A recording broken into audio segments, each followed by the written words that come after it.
souhaite très bonne et heureuse année 2025, à travers vous donc à tout le personnel travaillant à l'institution président du Faso. Je souhaite que 2025 soit une année pleine de santé pour vous, votre famille et vos proches, pour que vous puissiez donner le maximum de vous-même dans le travail pour le bonheur de notre peuple.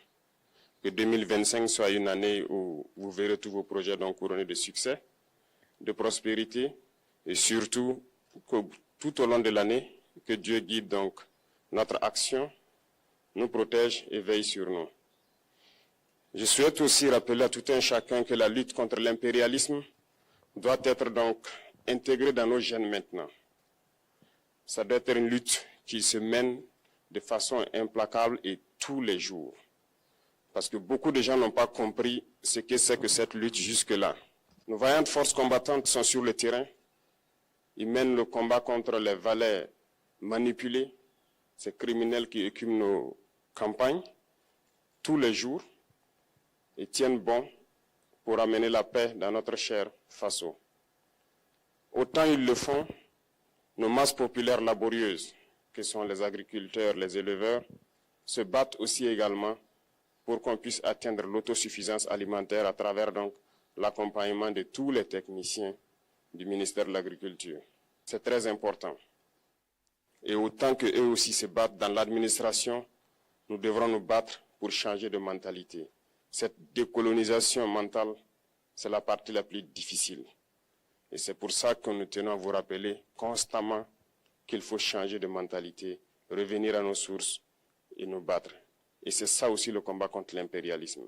Toutes les occasions nous sont offertes pour pouvoir comprendre l'impérialisme, ses manifestations.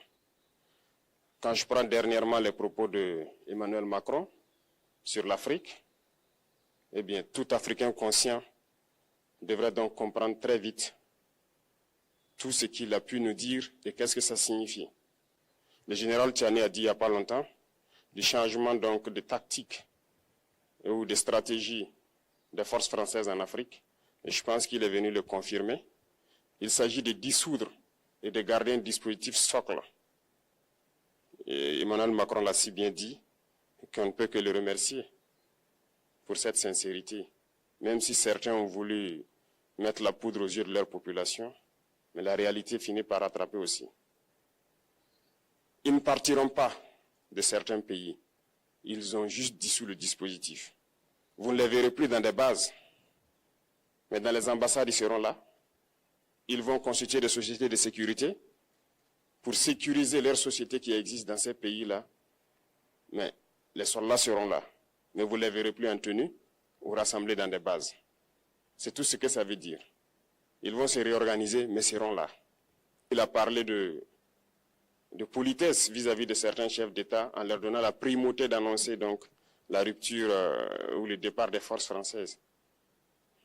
Ça nous importe peu, on peut dire, mais tout ce que nous savons, c'est que si vous voulez une rupture avec ces forces impérialistes, c'est simple, on dénonce les accords. Tout commence par là-bas. Et je pense que l'exemple du Tchad, en tout cas, est palpable. Ils ont commencé par dénoncer les accords. Sinon, si on ne dénonce pas les accords, juste dire que les bases quittent, on n'a rien fait.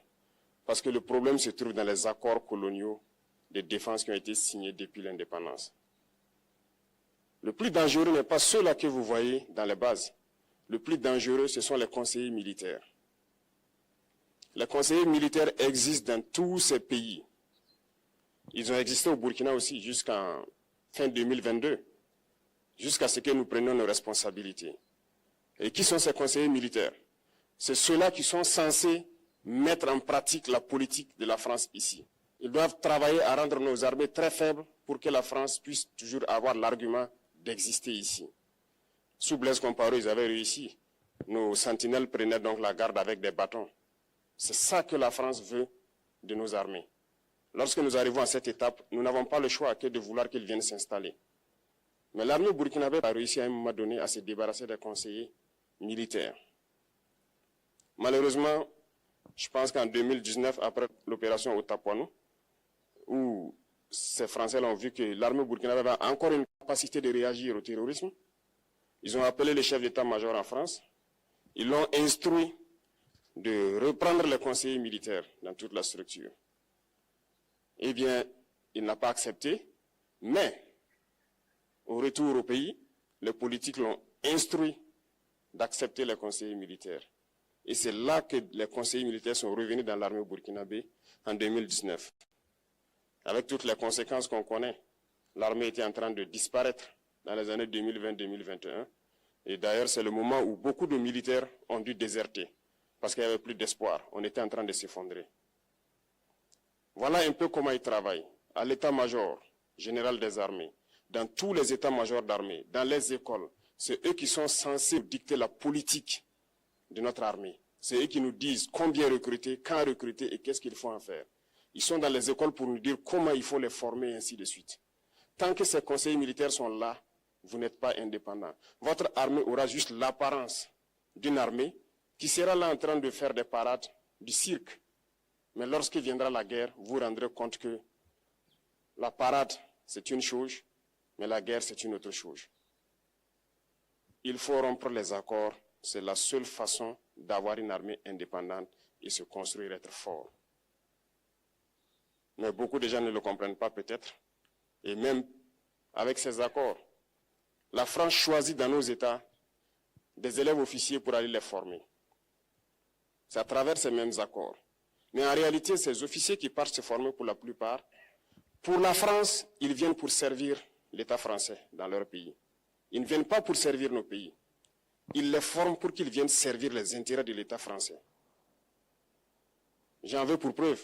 Lorsque nous nous sommes révoltés, beaucoup d'officiers au Burkina qui ont été formés en France ont été immédiatement contactés pour leur dire que c'est le moment de se mettre en action parce que vous avez été formés pour ça, pour servir les intérêts de la France.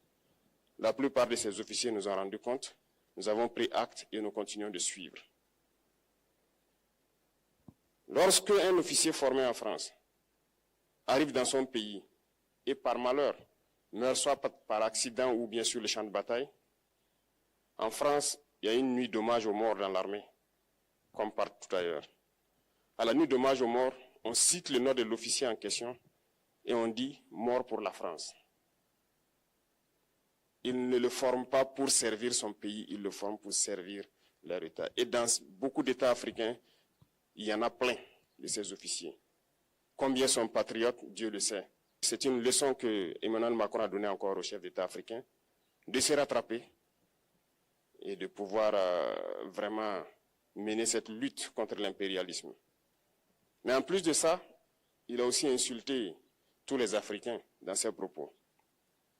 Il y a une partie qui a retenu mon attention, là où il parlait d'ingratitude, et que l'ingratitude est une maladie non transmissible aux humains. Lui, il est humain, notre ingratitude n'est pas transmissible à lui.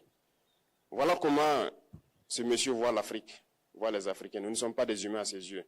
Peut-être que c'est lui qui n'est pas humain, il ne se met pas dans la classe des humains. Mais s'il y a bien un ingrat, c'est bien lui. Je pense que s'il n'est pas athée et qu'il prie, à chaque matin qu'il se réveille et qu'il prie, il devrait aussi prier les Africains. Parce que c'est grâce à nos ancêtres qu'il existe aujourd'hui une France. Il devra nous prier. À ses yeux, nous ne devons pas être des humains, nous sommes plus que des humains. Ce sont des messages très forts qu'il passe. Moi, je pleure le peuple français. Mais quand même, il est bien pour l'Afrique. Il est un mal nécessaire pour nous. Ceux qui veulent se réveiller, se réveillent. Ceux qui ne veulent pas se réveiller, comme on le dit, on ne peut pas réveiller quelqu'un qui ne dort pas. Les Africains doivent se réveiller. Nous devons travailler à être indépendants, à faire au moins ce que nos peuples connaissent le bonheur. Et la lutte contre l'impérialisme, c'est ça. Il faut décoloniser les mentalités, prendre en compte toutes ces données-là, parce que le monde nous donne tellement d'exemples à voir. Pour eux, il n'y a pas de morale. Ils peuvent vous désigner aujourd'hui terroriste, mais demain, vous êtes un héros, par leur simple bouche. Ils décident de ce qu'ils font. Ils parlent de démocratie, mais ils se font eux-mêmes des coups d'État constitutionnels entre eux. Ils parlent des droits de l'homme, mais ils déciment des populations ailleurs. L'Africain doit se réveiller, l'Afrique doit se réveiller. Et le combat contre l'impérialisme est permanent. Et je vous invite à incorporer ce combat à travailler en sorte que nous soyons réellement indépendants, que nous soyons autosuffisants et que nous puissions nous développer, connaître le bonheur, ce à quoi notre peuple aspire. Merci, je vous souhaite une très bonne journée, une très bonne semaine et une très bonne année. Et que, à la fin de cette année 2025, en faisant la rétrospective, nous devrons nous dire que nous avons apporté un grand plus à notre nation. Merci beaucoup à tous, que Dieu vous bénisse et que Dieu protège notre chère patrie. La patrie ou la mort, nous vaincrons.